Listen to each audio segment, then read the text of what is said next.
Europe 1, bonjour, le journal des sports, Raphaël Duchemin.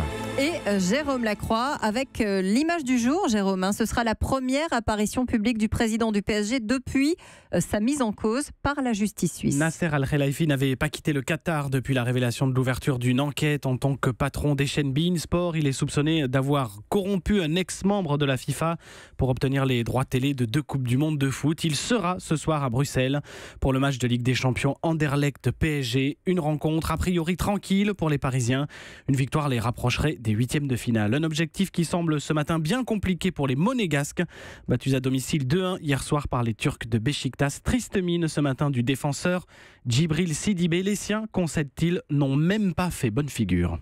Il faut faire plus, tout simplement. C'est une remise en question individuelle, collectivement, que ce soit les joueurs, le staff technique. Il manquait beaucoup de choses, l'agressivité, la vitesse. Et puis voilà, ils ont été très efficaces. Tant qu'on peut espérer, on va continuer d'espérer, mais c'est un peu compliqué. Monaco dernier de son groupe ce matin à 3 points du deuxième. Encore 2 rencontres à jouer. La qualification pour les 8e reste mathématiquement possible, mais ce sera dur. Fantastique.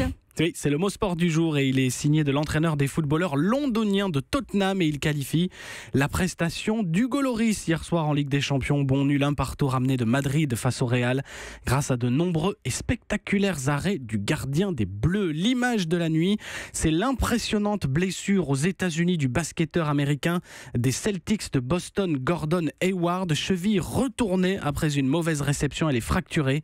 C'était lors du match de reprise de la NBA. Les Celtics ont perdu, qui plus est 102-99 face aux Cavaliers de Cleveland. L'histoire du jour. 5% des plus gros transferts du foot taxés, donc à hauteur de 5%. Une somme qui serait versée en supplément par les clubs professionnels au monde amateur.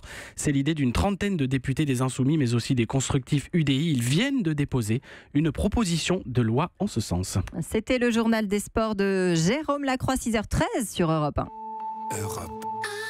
Europe 1.